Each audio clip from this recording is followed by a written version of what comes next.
आज हम बात करेंगे आधुनिक भारत यानी मॉडर्न हिस्ट्री के 100 सबसे महत्वपूर्ण प्रश्नों के बारे में जो 2024 के सभी वनडे एग्जाम्स के लिए बेहद इम्पोर्टेंट हैं। तो चलिए स्टार्ट करते हैं। पहला प्रश्न है, स्वतंत्रता संग्राम में महात्मा गांधी ने किसान आंदोलन कहाँ से प्रारंभ किया था? तो चंपारण से ये प्रारंभ किए थे। और कब? 1917 में।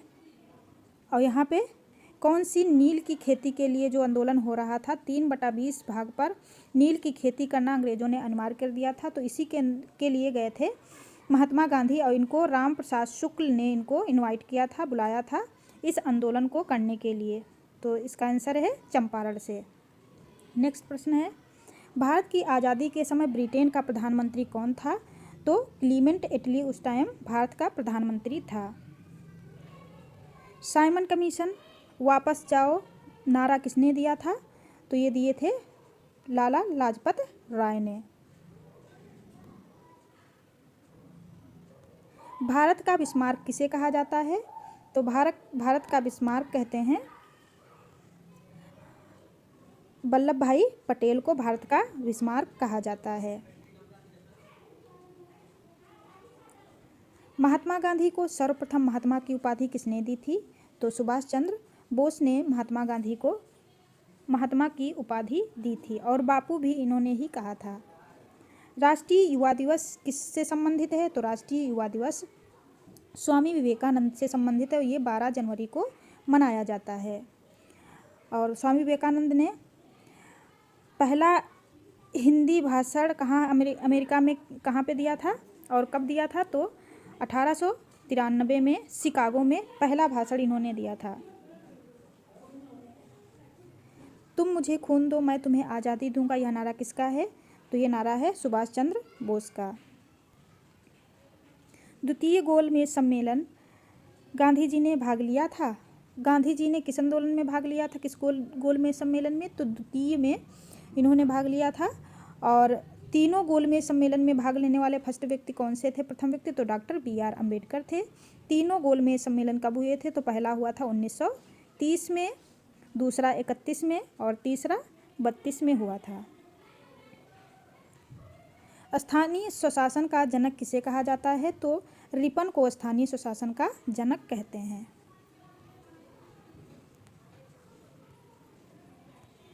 अखिल भारतीय किसान सभा की स्थापना कहाँ हुई थी? तो अखिल भारतीय किसान सभा की स्थापना हुई थी लखनऊ में 1916 में।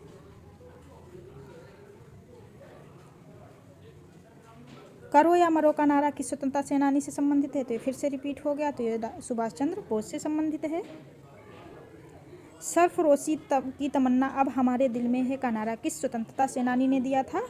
तो ये दिए थे राम प्रसाद बिस्मिल। आराम हराम है नारा किसने दिया था? तो जवाहरलाल नेहरू ने। दिल्ली चलो का नारा किसने दिया था? तो दिल्ली चलो का नारा दिए थे सुभाष चंद्र बोस ने। इंकलाब जिंदाबाद का नारा किसने दिया था? तो इंकलाब जिंदाबाद का नारा दिए थे भगत सिंह।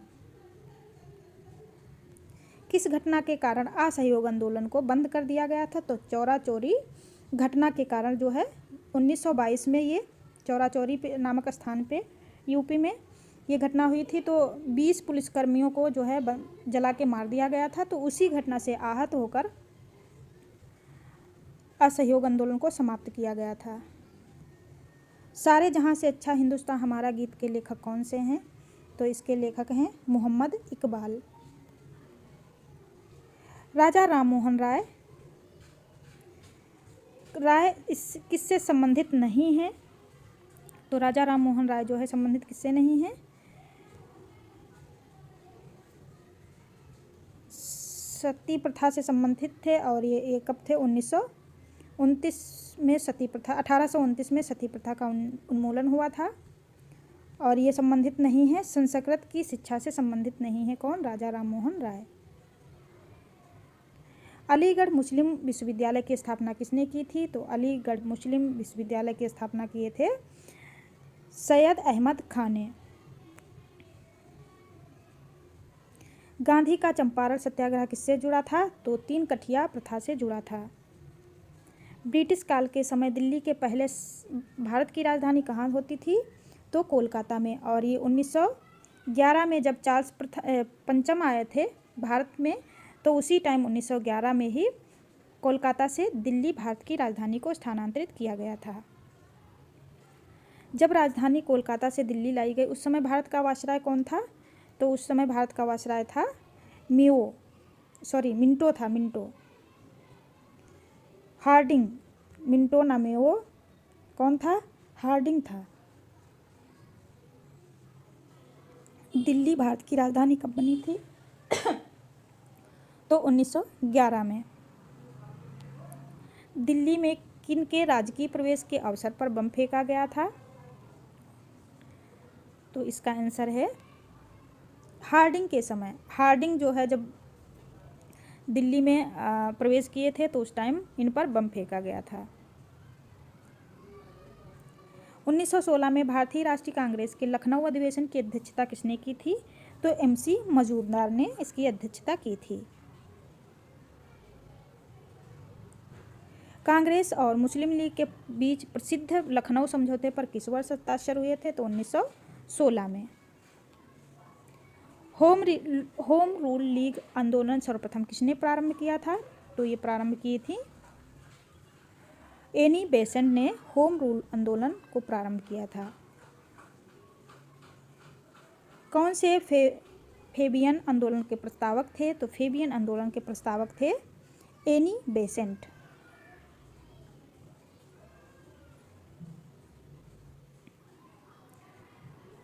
गांधी जी दक्षिण अफ्रीका से भारत कब लौटे थे? तो ये 1915 में।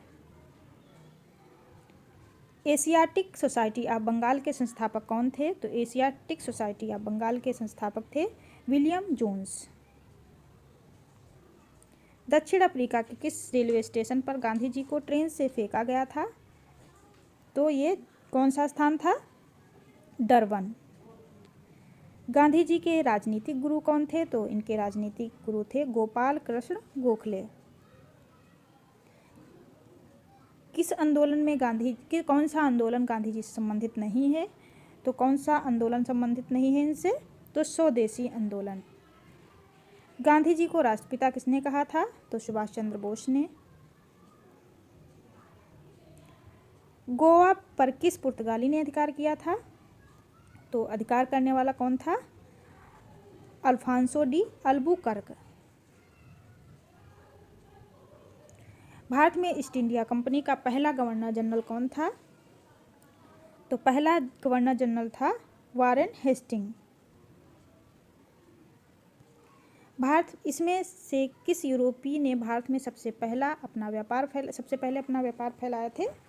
तो पुर्तगालियों ने। पहला पुर्तगाली कौन? वास्को डी गामा आया था 1498 में केरल के कालीकट बंदरगाह पे, जहाँ पर इसका स्वागत किया था राजा चमोरिन ने। और तो ये वास्को डी गामा कहाँ का रहने वाला था? तो पुर्तगाल का था।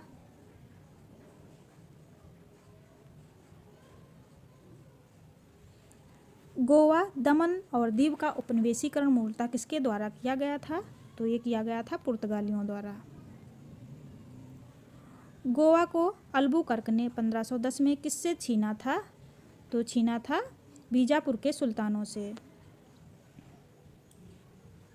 किसके द्वारा भारत तक समुद्री मार्ग की खोज की गई थी? तो पुर्तगालियों द्वारा। भारत के समुद्री मार्ग की खोज करने वाले का नाम क्या था? तो कौन थे? Vasco D gamma. तृतीय कर्नाटक एंग्लो फ्रेंच संघर्ष की समाप्ति किस संधि से जुड़ी हुई है? तो ये है पेरिस की संधि से। पुर्तगाली व्यापारिक कंपनी के भारत आगमन का मुख्य उद्देश्य क्या था? तो मुख्य उद्देश्य था काली मिर्च व अन्य मसालों के व्यापार पर एकाधिकार प्राप्त करना।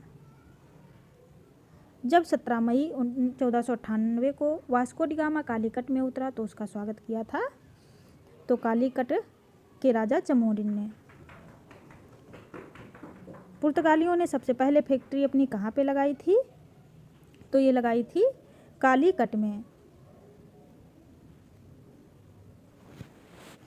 1717 में निम्नलिखित में से कौन से मुगल सम्राट ने अंग्रेजों की ईस्ट इंडिया कंपनी को भारत में व्यापार पर विशेषाधिकार प्रदान करने का फरमान जारी किया था? तो किसने जारी किया था? तो फर्रुखियर ने। ब्रिटिश के साथ वेसिन की संधि में से किस पेशवा ने की थी? तो की थी बाजीराव सेकंड ने। ईस्ट इंडिया कंपनी के नेतृत्व में रॉबर्ट क्लाइव का उत्तराधिकारी कौन था? तो रॉबर्ट क्लाइव का उत्तराधिकारी था हेस्टिंग। किस पुर्तगाली गवर्नर ने नीले पानी की नीति अपनाई थी? तो नीले पानी की नीति अपनाने वाला शासक था, कौन था? तो अल्फांसो डी अल्मीडा पुर्तगाली था। किसे भारत में पुर्तगाल साम्राज्य का वास्तविक संस्थापक माना जाता है? तो ये है अल्फांसो डी अल्बुकर्क। अल्बुकर्क ने बीजापुर के किस सुल्तान से गोवा को छीना था? तो यूसुफ आदिल शाह से गोवा को छीना था। भारत में पुर्तगाल उपनिवेश का प्रथम गवर्नर कौन था? तो पुर्तगाल उपनिवेश का प्रथम गवर्नर था अल्फांसो डी अल्मीडा। इनमें से किस पुर्तगाली को सौली या स्वाली के स्थान पर हराया गया था? तो ये कौन थे? Thomas Roe.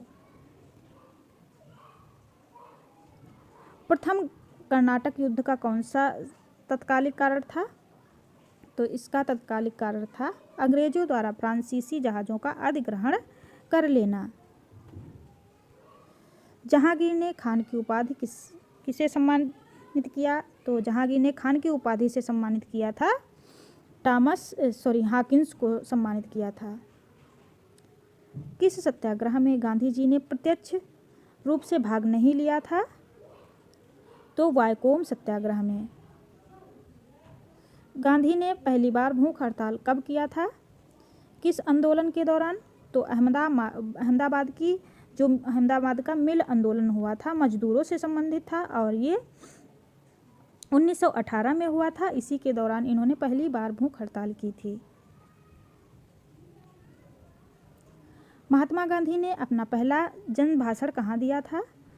तो ये चंपारण में। वाराणसी में दिया था, चंपारण में नहीं। कौन सी घटना सबसे पहले हुई थी? तो इनमें से सबसे पहले कौन सी घटना हुई थी? चंपारण हुआ था, चंपारण सत्याग्रह, क्योंकि 1915 में गांधी जी भारत आए थे और 1917 में तिनकठिया प्रथा के लिए बिहार चंपारण गए थे। गांधी जी ने भारत में सर्वप्रथम सत्याग्रह कहाँ से प्रारंभ किया था? तो सबसे पहले प्रारंभ किया था चंपारण से ही। प्लासी का युद्ध कब लड़ा गया था? तो प्लासी का युद्ध 1757 को लड़ा गया। एडोल्फ हिटलर कहाँ का निवासी था? तो एडोल्फ हिटलर निवासी था जर्मनी का। वर्ष 1857 में विद्रोह का कारण नहीं था। तो विद्रोह का कारण कौन नहीं था? भारी कराधान। भारत का प्रथम हिंदी समाचार पत्र कौन सा था? तो पहला हिंदी समाचार पत्र था उदंड मार्तंड। महात्मा गांधी के द्वारा भारत छोड़ो आंदोलन किस वर्ष प्रारंभ किया गया था? तो 1942 में। भारत की पहली फ्रेंच फैक्ट्री कहाँ स्थापित की गई थी? तो पहली फ्रेंच फैक्ट्री स्थापित की गई थी सूरत में। किस गवर्नर ने सती प्रथा का अंत किया था? तो सती प्रथा का अंत करने वाला था विलियम बेंटिंग। पूना समझौता महात्मा गांधी और किसके बीच में हुआ था? तो B.R. अम्बेडकर और महात्मा गांधी के बीच में हुआ था पूना समझौता। किस the lady with the lamp के रूप में जाना जाता है? तो फ्लोरेंस नाइटिंगेल को लेडी विद द लैंप के नाम से जाना जाता है। कहाँ से यूरोपवासियों को सर्वप्रथम सोरा और अफीम की प्राप्ति हुई थी? तो अफीम और सोरा की प्राप्ति बिहार से हुई थी। 1612 में अंग्रेजों ने अपनी पहली फैक्ट्री कहाँ स्थापित की थी? तो अंग्रेजों ने सूरत में अपनी पहली फैक्ट्री स्थापित की थी। किस शासक ने ईस्ट इंडिया कंपनी को दीवानी प्रदान की थी?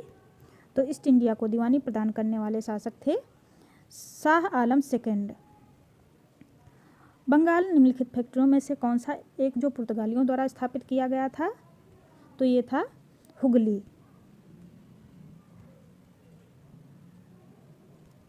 एक द्वीप पर निर्मित भारत का बड़ा नगर कौन सा है? तो ये एक द्वीप पर निर्मित भारत का सबसे बड़ा नगर है मुंबई। तंबाकू में भारत के प्रचलन का श्रेय किसे जाता है? तो तंबाकू भारत में कौन लाए थे? डचों के द्वारा तंबाकू को लाया गया था। 18वीं शताब्दी में भारत में लड़े गए युद्धों का सही क्रम कौन सा है? तो सबसे पहले लड़ा गया था अंबर युद्ध, फिर प्लासी युद्ध, चांडीवास का युद्ध और बक्सर का युद्ध। 1764 में बक्सर का युद्ध लड़ा गया था। भारत में यूरोपीय शक्तियों के प्रवेश के संदर्भ में कौन सा कथन सही नहीं है? तो कौन सा सही नहीं है? पुर्तगालियों ने 1499 में गोवा पर कब्जा किया था, तो ये कथन सही नहीं है। भारत में फ्रांसीसियों ने अपना पहला कारखाना कहाँ खोला था? तो सूरत में। भारत में पहली मुद्रण मशीन की स्थापना किसने की थी? तो पहली मुद्रण मशीन की स्थापना करने वाले थे पुर्तगाली। यूरोपीय कंपनियों के कारखाने कैसे होते थे? तो भंडार गृह और उत्पादन केंद्र दोनों होते थे यूरोपीय कंपनियों के कारखाने। पुर्तगाली उपनिवेशों गोवा और दमन-दीव किस वर्ष जन आंदोलन के बल पर भारत सरकार ने भारतीय गणराज्य में विलय किया था? तो ये 1961 में। पुर्तगालियों की पहली फैक्ट्री कालीकट में 1500 में किसने स्थापित की थी? तो स्थापित करने वाले थे पेड्रो अल्वारेज कैब्रेल। भारत से भारतीय वस्त्रों को प्रमुख निर्यात की वस्तु बनाने का श्रेय किसे जाता है? तो ये जाता है फ्रांसीसियों को। डचों को भारतीय व्यापार से अलग करने में निम्नलिखित में से कौन सफल रहे थे? तो ये थे अंग्रेज। निम्नलिखित में से कौन सा निर्णायक युद्ध था जिसमें अंग्रेजों ने डचों को हरा दिया, जिस कारण डचों की भारत में चुनौती खत्म हो गई थी? तो वो था बेदरा का युद्ध 1759 में। डचों ने अपनी पहली फैक्ट्री 1605 में कहाँ स्थापित की थी? तो डचों ने अपनी पहली फैक्ट्री स्थापित की थी मछलीपट्टनम में। सीकरी और आगरा पहुंचने वाला पहला अंग्रेज व्यापारी कौन था? तो ये था रॉल्फ विच। ब्रिटिश ईस्ट इंडिया कंपनी का गठन किसने किया था? तो ब्रिटिश ईस्ट इंडिया कंपनी का गठन किया था मर्चेंट एडवेंचर्स, साहसिक व्यापारियों के नाम से जाने जाने वाला लंदन के कुछ व्यापारियों ने। 31 दिसंबर 1600 को किसने रॉयल चार्टर अधिकार पत्र जारी कर ब्रिटिश ईस्ट इंडिया कंपनी को पूर्वी देशों के साथ व्यापार करने का एकमात्र अधिकार दिया था? तो वो कौन थी? रानी Elizabeth. British East India Company का प्रथम गवर्नर निम्नलिखित में से कौन था? तो प्रथम गवर्नर था Thomas Smythe. Captain William Hawkins किस जहाज से भारत पहुंचा था? तो ये पहुंचा था हेक्टर नामक जहाज से। किसे मुगल बादशाह ने 6 फरवरी 1613 को एक फरमान जारी किया और अंग्रेजों को सूरत में एक अस्थायी कोठी खोलने की अनुमति दी थी? तो ये थे जहांगीर। कौन इंग्लैंड के सम्राट जेम्स सेकंड का राजदूत बनकर 1615 में मुगल बादशाह जहांगीर के दरबार में अजमेर पहुंचा था? तो ये थे टॉमस रो। 1661 में पुर्तगाल के राजा ने अपनी बहन कैथरीन की शादी इंग्लैंड के राजा चार्ल्स सेकंड से की थी। इस उपलक्ष्य में उसने कौन सा भारतीय द्वीप चार्ल्स सेकंड को दान दिया था दहेज के रूप में? तो ये बम्बई। इंटरपोलर्स क्या है? इंटरपोलर्स है अनधिकृत व्यापारियों के रूप में सामुद्रिक लूटें। कौन सा युद्ध यूरोपीय आंग्ल फ्रांसीसी युद्ध का विस्तार नहीं था? तो द्वितीय कर्नाटक युद्ध 1749 से 54। गोलकुंडा उन्हें गोलकुंडा राज्य के बंदरगाहों में स्वतंत्रतापूर्वक व्यापार करने की अनुमति दे दिया गया। तो ये कौन थे? अब्दुल कुतुब शाह।